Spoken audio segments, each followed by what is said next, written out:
ओम शांति। 12 तारीख की बाबा की मुरली। मीठे बच्चे, बाप का फरमान है, देही अभिमानी बनो, पवित्र बनकर सबको पवित्र बनाओ, निश्चय बुद्धि बन बाप से पूरा वर्षा लो। प्रश्न, अंत में शरीर छोड़ने समय हाय हाय किन्हों को करनी पड़ती है? उत्तर, जो जीते जी मरकर पूरा पुरुषार्थ नहीं करते हैं, पूरा वर्षा नहीं लेते हैं, उन्हें ही अंत में हाय हाय करनी पड़ती है।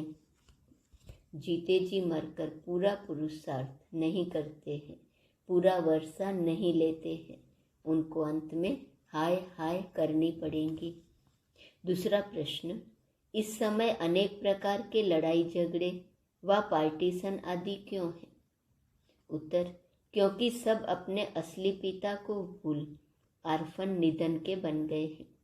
जिस माता पिता से घनेरे सुख मिले थे उसे भूल सर्वव्यापी कह दिया है, इसलिए आपस में लड़ते झगड़ते रहते हैं।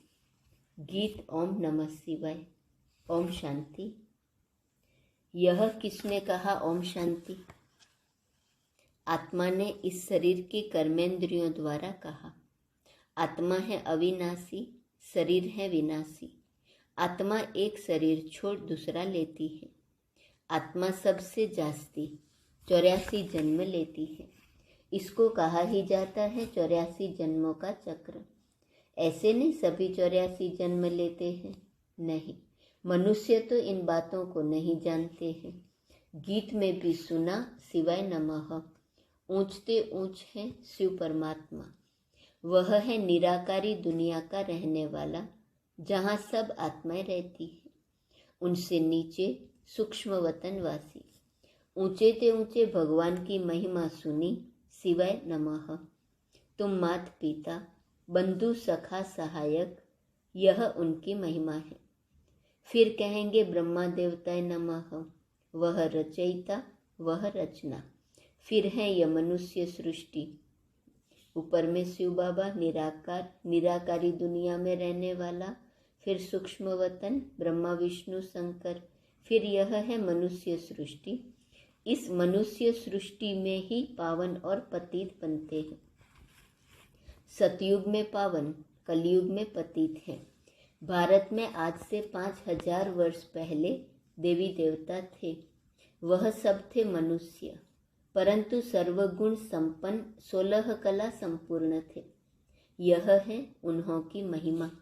वहाँ हिंसा होती नहीं, विकार में जाते नहीं। उन्हों को कहते हैं संपूर्ण निर्विकारी। विकारी मनुष्य उन्हों की महिमा गाते हैं। आप सर्वगुण संपन्न, हम नीच पापी हैं। परमात्मा को भी याद करते हैं, परंतु उनको कोई जानते नहीं है, इसलिए आर्फन ठहरे न। गाते भी हैं तुम माता पिता हम बालक तेरे, तुम्हारी कृपा से सुख गनेरे मिलते हैं। फिर जब रावण राज्य शुरू होता है तो मनुष्य बाप को भूल पतित, आर्फन, निधन के बन पड़ते हैं। आपस में लड़ते झगड़ते रहते हैं। सब जगह देखो झगड़े ही झगड़े लगे हुए हैं। कितने पार्टीशन हैं। स्वर्ग में तो एक ही लक्ष्मी नारायण का राज्य था।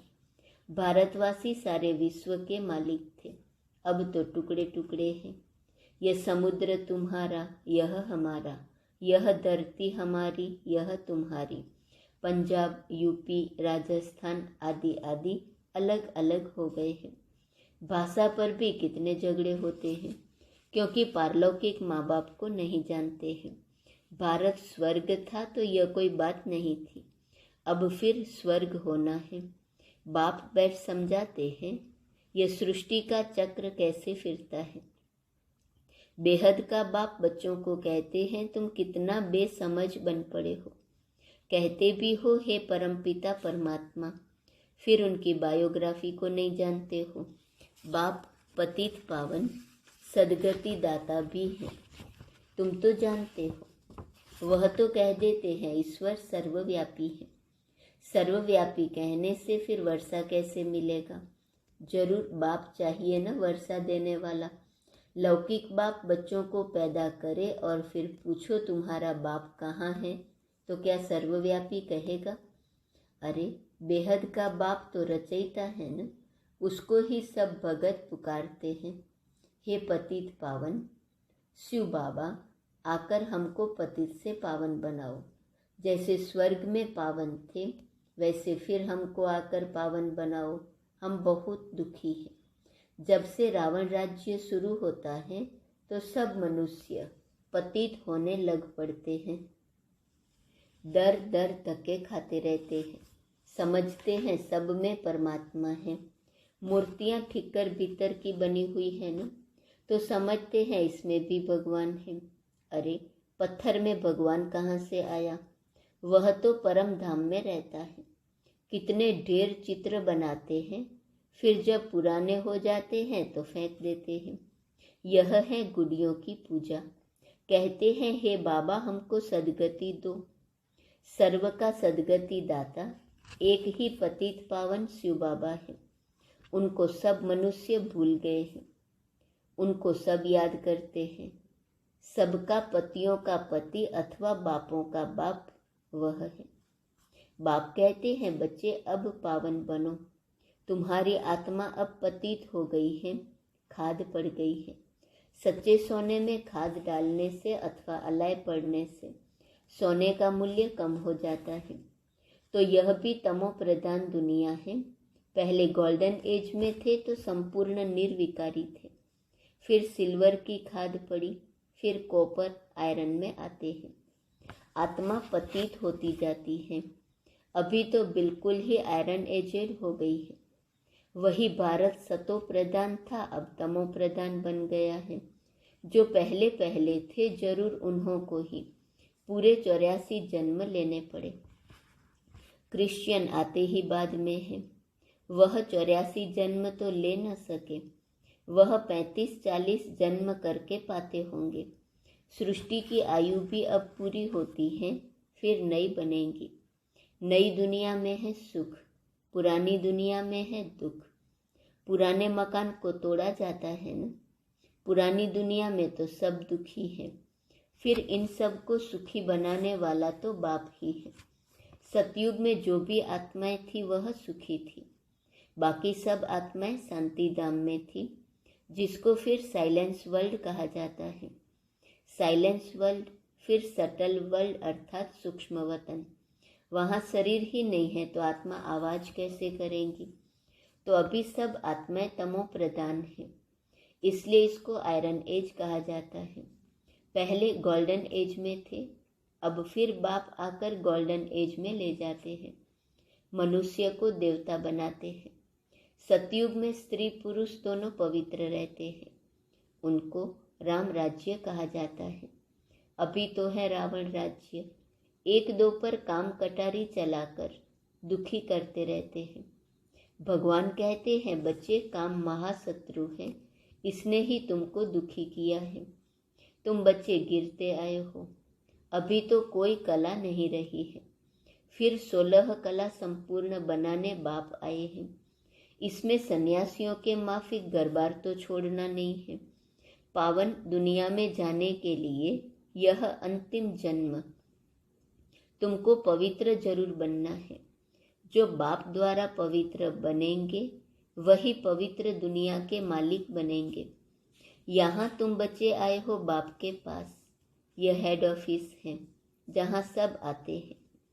पारलौकिक बाप आत्माओं को कहते हैं बच्चे अब देही अभिमानी बनो। आत्माएं भी कहती हैं हाँ बाबा, हम आपका फरमान जरूर मानेंगे, पवित्र बनेंगे। यह श्रीमत है न। श्रीमत से ही श्रेष्ठ बनना है। रावण की मत से तुम भ्रष्ट बने हो। तो इस शरीर द्वारा आत्मा कहती है हे बाबा हम आपके बने हैं। बाप कहते हैं मैं आया ही हूँ सर्व की सदगति करने, पाप आत्मा से पुण्य आत्मा बनाने के लिए।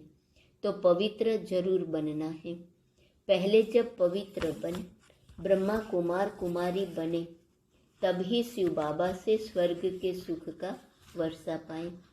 तुम फिर से आए हो बाप से वर्षा लेने।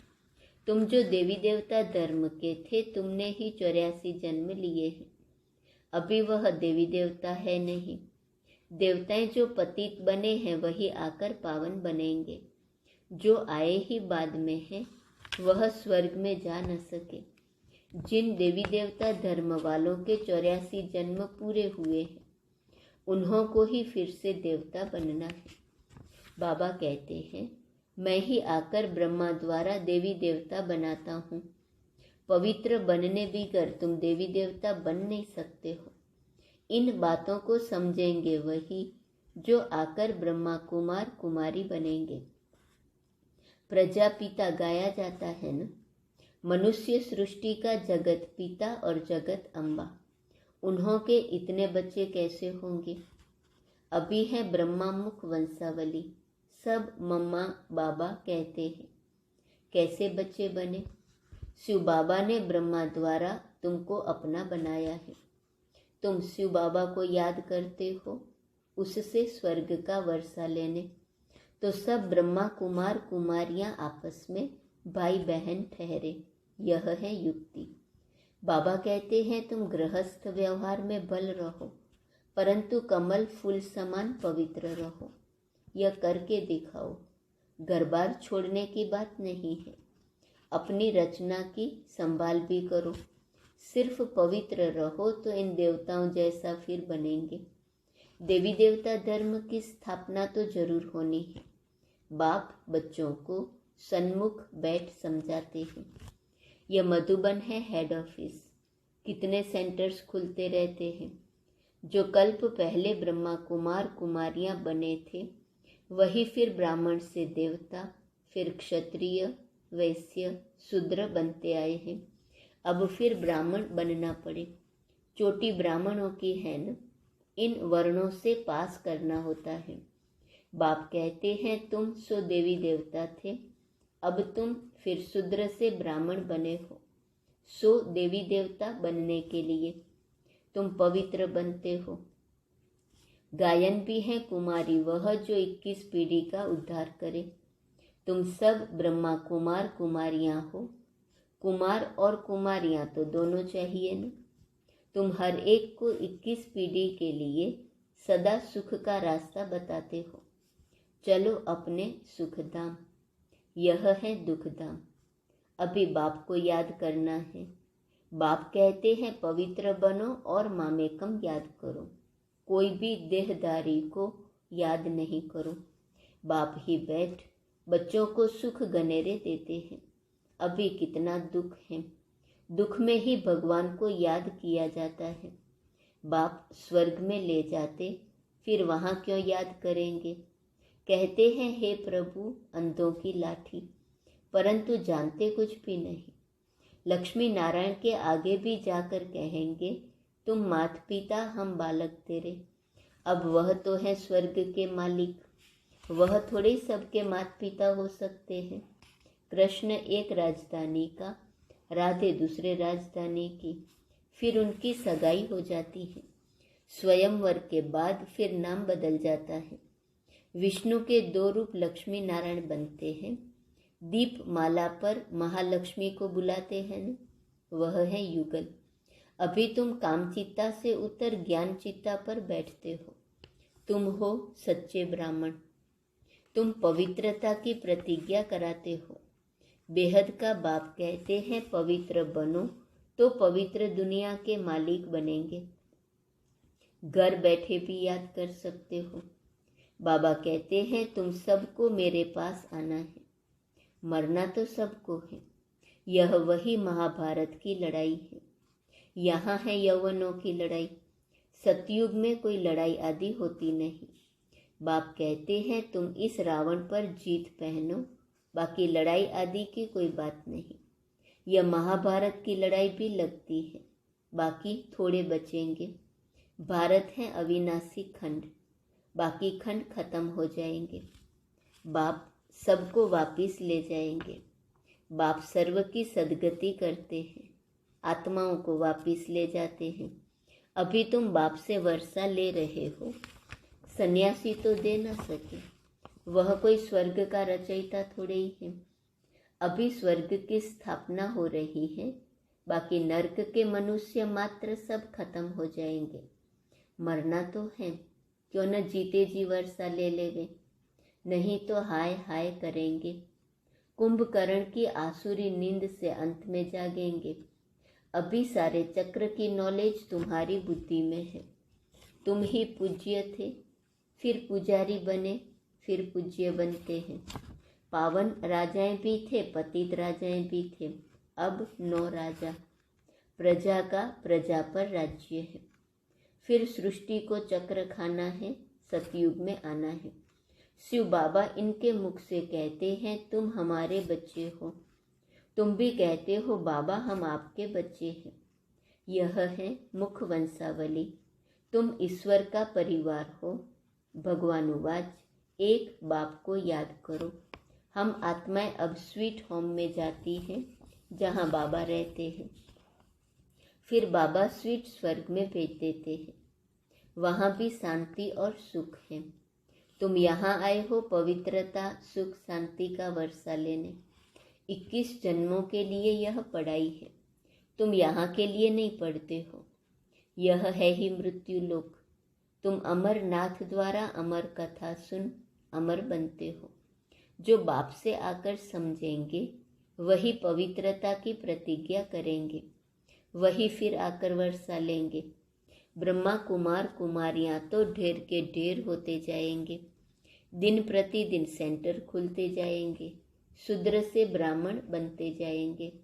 अच्छा, मीठे मीठे सिकिलते बच्चों प्रति माता पिता बाप दादा का याद प्यार और गुड मॉर्निंग। रूहानी बाप की रूहानी बच्चों को नमस्ते। रूहानी बच्चों की रूहानी बाप को नमस्ते नमस्ते नमस्ते। धारणा के लिए मुख्य सार। पहली पॉइंट, बाप से स्वर्ग का वर्षा लेने के लिए गृहस्थ व्यवहार में रहते, रचना की संभाल करते हुए कमल फूल समान पवित्र बनना है। दूसरी पॉइंट, हर एक को 21 पीढ़ी के लिए सुखी बनाने का रास्ता बताना है। ज्ञान चित्ता पर बैठ शूद्र से ब्राह्मण और फिर देवता बनना है। वरदान, मास्टर स्नेह के सागर बन। घृणा भाव को समाप्त करने वाले नॉलेजफुल भव। नॉलेजफुल अर्थात ज्ञानी तू आत्मा बच्चे हर एक के प्रति मास्टर स्नेह के सागर होते हैं। उनके पास स्नेह के बिना और कुछ है ही नहीं। आजकल संपत्ति से भी ज़्यादा स्नेह की आवश्यकता है। तो मास्टर स्नेह के सागर बन। अपकारी पर भी उपकार करो। जैसे बाप सभी बच्चों के प्रति रहम और कल्याण की भावना रखते हैं, ऐसे बाप समान क्षमा के सागर और रहमदिल बच्चों में भी किसी के प्रति घृणा भाव नहीं हो सकता। स्लोगन, हदों को समाप्त कर बेहद की दृष्टि और वृत्ति को अपनाना ही यूनिटी का आधार है। हदों को समाप्त करना। आज का स्वमान है, मैं बाबा की आशाओं को पूर्ण करने वाली आत्मा हूँ। संगठन की शक्ति की पॉइंट है, एक दो को सहयोग देकर एक दो को भी आगे बढ़ा के बाप की आशा को पूर्ण करेंगे न। बाप ने स्थापना के समय 350-400 को इकट्ठा संभाला है। इतना तो अभी किसी का इकट्ठा रहने वाला परिवार नहीं है। बाप के आगे भी क्या ऑपोजिशन नहीं हुई, भागंती भी हुए न। लेकिन बाप ने फिर भी कहा, कोई भागंती भी हो गए तो भी टोली भेजो, उनको बुलाने की कोशिश करो, सर्विस करो, याद दिलाओ। ऐसे आपको भी सबको चलाना है और निभाना है। ओम शांति।